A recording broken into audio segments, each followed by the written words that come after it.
सर्प की आवाज आपको सुनने के लिए लाइट बंद हुई थी, घबराना मत। हाँ, अभी तो सुने उसकी आवाज को। तो जब सर्प ने आवाज दी कि मुझे बचाओ, और जैसे ही नल समीप में आए तो उसका नाम लेकर के बोलने लगा सर्प, हे राजा नल, मुझे बचाओ, इस अग्नि से मुझे बचा लो। तो नल राजा ने देखा ये मेरा नाम ले रहा है, तो उसने कहा कि आप कौन हैं जो मुझे पहचानते हैं और मनुष्य की आवाज में बोल रहे हैं? ये सब मैं बाद में बताऊंगा, पहले तो मेरी रक्षा कर। तो कैसे रक्षा करूं मैं तुम्हारी? तुम्हारा जो वस्त्र है ना वो इधर की ओर डालो, मैं उसको पकड़ करके निकल आऊंगा। और जैसे उसने वस्त्र डाला, कोना पकड़ा और वह बाहर आने लगा। आते आते उसने क्या देखा कि नल का सारा रूप ही बदल गया। नल का रूप ही बदल गया और काया उसकी विकृत हो जाती है, टेढ़ी हो जाती है, विकृत हो जाती है, आवाज भी बदल गई, रूप भी बदल गया। और वह कहता है, नल राजा, मैंने तुम्हारे प्राण बचाए और इसके बदले में तुमने मुझे इतना क्रूर कर दिया, मेरी आवाज इतनी बेकार कर दी तुमने, फटे बांस की भांति क्या कर दिया, ये फल दिया तुमने। आप हैं कौन? सर्प के रूप में, और मेरा नाम भी जानते हैं, कौन है तुम, बताओ मुझे। सर्प कहता है, मैं तेरा पिता हूँ, मैं तेरा पिता हूँ। याद है मैं 25 वर्ष पहले मरण को प्राप्त हो गया था, मुझे तेरा दुख देखा न गया, इसलिए तेरे सुख का रास्ता बताने के लिए मैं तेरे पास में आया हूँ। सुन, पर मेरी रक्षा के लिए आपने मेरा रूप विकृत क्यों कर दिया? इसीलिए कि तेरा रूप बदलते ही तेरे कर्म भी बदल जाएंगे, वरना तुझे जिंदा रहना मुश्किल था, इसीलिए मैंने तेरा रूप बदल दिया और 12 वर्ष तक तुझे ऐसे ही रूप में रहना होगा। मैंने तेरे ऊपर उपद्रव नहीं किया, बहुत बड़ा उपकार किया, तेरा पिता था, मैं तेरा अहित कैसे कर सकता हूँ? 12 वर्ष तक तेरे पास में ऐसी स्थिति रहेगी, और जब तुझे अपना रूप पाने की इच्छा हो तो ले, ये मैं तुझे एक दिव्य वस्त्र भी दे रहा हूँ। इस दिव्य वस्त्र को जो तू स्पर्श करेगा तो तेरा वापस पहले जैसा रूप और वही आवाज तेरी हो जाएगी। जब तू इस वस्त्र को पहन लेगा वैसा ही कंचन वर्णी हो जाएगा। तो नल कहता, पिताश्री, जब आपके पास में इतनी दिव्य शक्ति है तो मेरे विघ्न दूर कर दीजिए ना, मेरी सारी संपत्ति जो मुझे चाहिए वो मुझे वापस लौटा दीजिए। तब पिता क्या कहते सुनिएगा, बेटा, अपने कृत कर्मों को मिटाने में तो तीर्थंकर भी सक्षम नहीं है, जो तेरे कर्म बंधे हुए थे उसका फल तो तुझे भोगना ही पड़ेगा।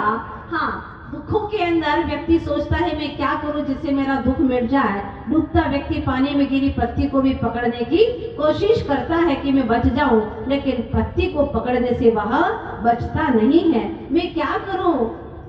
तो फिर आप बताइए पिताश्री, मैं क्या करूं, मुझे कुछ समझ में नहीं आता।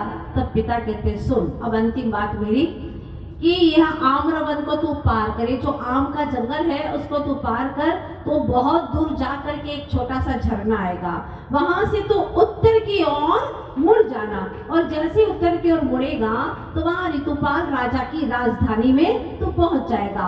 पर ध्यान रखना, वहां पर तू अपना नाम बाहु नाम से लोगों को परिचय कराना, इससे तुझे बहुत सारा लाभ होने वाला है।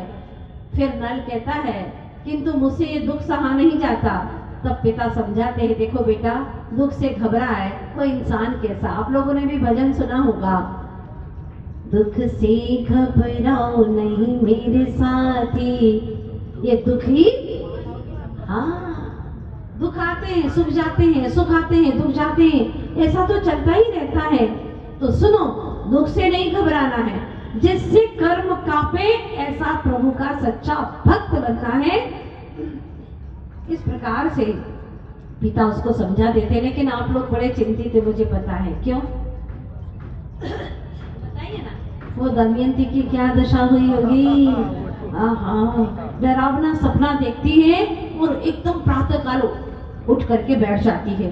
स्वामी, स्वामी कहाँ चले गए? आज बहुत जल्दी स्नान करने चले गए, सामने आओ स्वामी, मुख कमल देखने के लिए नयन अधीर हो रहे हैं, कहाँ चले गए?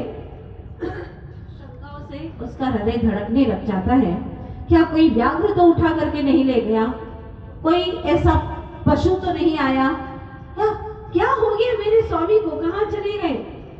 इधर उधर देखती है कि इतने में पला, उसका जो पल्ला था वो रंगा हुआ दिखाई देता है।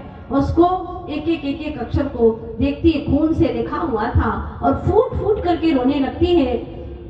और जैसे ही पढ़ती है कि निष्ठुर नल, तो वो कहती है नहीं स्वामी, निष्ठुर आप नहीं है, विश्वासघाती आप नहीं है, निष्ठुर तो मेरे कर्म है।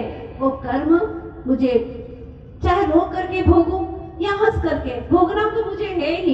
इस प्रकार से कर्म राजा के वश होकर के आज तक यह जीव पराधीन होकर के भटकता रहा, लेकिन अब मैं चेतन राजा को समझ चुकी हूँ। हे स्वामी, अब जहाँ रहे वहां पर कुशल रहे, ये कर्मों का फल देखना है मात्र, ये कर्मों का खेल है। देखो आपके जीवन में भी कई बार आया होगा, है ना? सब लोग सोचते पहले क्या दशा थी हमारी। कई लोग ऐसे जो ठेले चलाने वाले थे आज अरबों खरबोपति हो गए। ऐसे कई लोगों के बारे में भी मैंने सुना है। वास्तव में ये तो कर्मों की दशा है।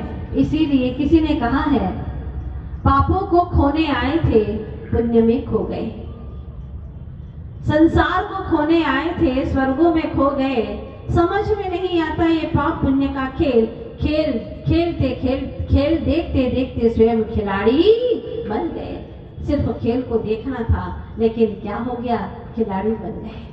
देखते ही देखते खिलाड़ी बन जाते हैं। इस प्रकार से वहां पर वो देखती है, तटस्थ भाव से देख रही है कि हिंसक पशुओं की आवाजें आ रही हैं, क्रूर आवाजें हैं, और भूख से बहुत ही व्याकुल हो रही है। और कुछ फल की खोज में जाती है कि अचानक अजगर आता है और उसका पैर पकड़ लेता है। वो बचाओ बचाओ चिल्लाती है, लेकिन कर्म ही अपने अनुकूल नहीं है तो कौन बचाएगा। एक भीड़ आता है शिकारी तीर लेकर के, और जैसे उसने देखा कि ये सुंदर सुकुमार ऐसी नारी का पैर अजगर ने पकड़ लिया है, तो वह आकर के उसका पैर छुड़ाता है और छुड़ा करके देखता है क्या सुंदर है, अप्सरा है ये। घूर घूर करके देखता है। दमयंती कहती है आप मुझे क्यों ऐसे देख रहे हैं? तब वह कहता है देखो नहीं तो किसको देखो, तुम्हारा जैसा सुंदर रूप, चलो मैं अब तुम्हें अपनी पत्नी बनाऊंगा, अपनी रानी, और तुम्हें स्वर्गों सा सुख दूंगा। कहाँ गया तुम्हारा पति? तुम्हें निर्जन वन में अकेली छोड़ करके कायर था अथवा मूर्ख था, तभी तो छोड़ करके गया ऐसी रूपसी को, लेकिन मैं छोड़ करके जाने वाला नहीं हूँ। दमयंती मन ही मन सोचती है ये तो बड़ा पापी है। तो वह उपदेश देती है कि देखो, पर स्त्री को भोगने का भी भाव रखना, जानते हो इसमें नरक में जाना पड़ेगा, तुम्हें नरकों की दुख भोगना पड़ेगा। वो पापी कहता है कि एक बार क्या अनंत बार भी नरक का दुख भोगना पड़े तो भोग लूंगा, लेकिन मैं तो तुम्हें अपनी रानी बना करके ही रहूंगा।